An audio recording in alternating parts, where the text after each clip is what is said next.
Ahoj milý pohybový priateľ. V našom poslednom videjku, ktoré je umiestnené na platforme YouTube, sme hovorili o misii, ktorá je jasná. A YouTube bol taký zlatý, že nám to videjko nejakým spôsobom blokol. Takže ak si ho nevidel, tak si ho pozri, ak je dostupné, malo byť ešte dostupné.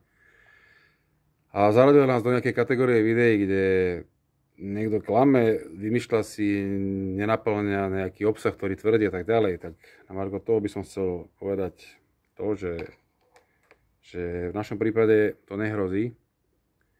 Ak sme tvrdili, že zobrazujeme voľne dostupné aktivity a miesta, kde sa dá hýbať voľne, tak ich zobrazujeme. Ak sme tvrdili, že budeme organizovať podujatia s názvom Ako na workout, kde budeme ľuďom vysvetľovať, čo je možné na tých miestach robiť, na tých záhadných miestach, ktoré nie sú, určite sú, v každom aktivity pozitívnom meste a obci. Takže budeme robiť aj túto edukáciu s trénermi Activity Point. Tréneri Activity Point sú erudovaní, vzdelaní, šikovní mladí ľudia, ktorí vedia, čo pohyb znamená, čo je pre ľudské telo potrebné pred, počas a po pohybe, takže je tam aj možnosť konzultácie. Som tučný, som škaredý, padajú mi vlasy a všetky tieto veci. To tam vieme riešiť, lebo má to súvis s pohybom určite.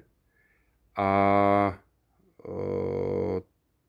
určite by sa nám hodila aj tvoja podpora v podobe zdieľania lajkov, pretože bez toho tie projekty na tých sociálnych sieťach alebo v tom digitálnom svete nežijú, takže ak nám dáš zdieľanie, tak ma uvidia aj iní ľudia, ktorí by sa chceli hýbať. Do plaviek to už nestihnú, ale môžu sa hýbať v plavkách napríklad, keď idú na naše stretnutie Ako na workout v plavkách, tak im bude určite veselšie. Takže toľko tento krátky malý odkaz z iného prostredia, ako ste zvyknutí. A ja idem tvoriť ďalší obsah, aby múdre mozgy v platformách typu YouTube tieto naše veci mohli blokovať a vymýšľať si to, že napríklad som na videu neoholený, mám golier, ktorý není zažehlený a podobné hlúposti. Priateľu, drsa, pohybu zdar, všetko dobré, čau čau.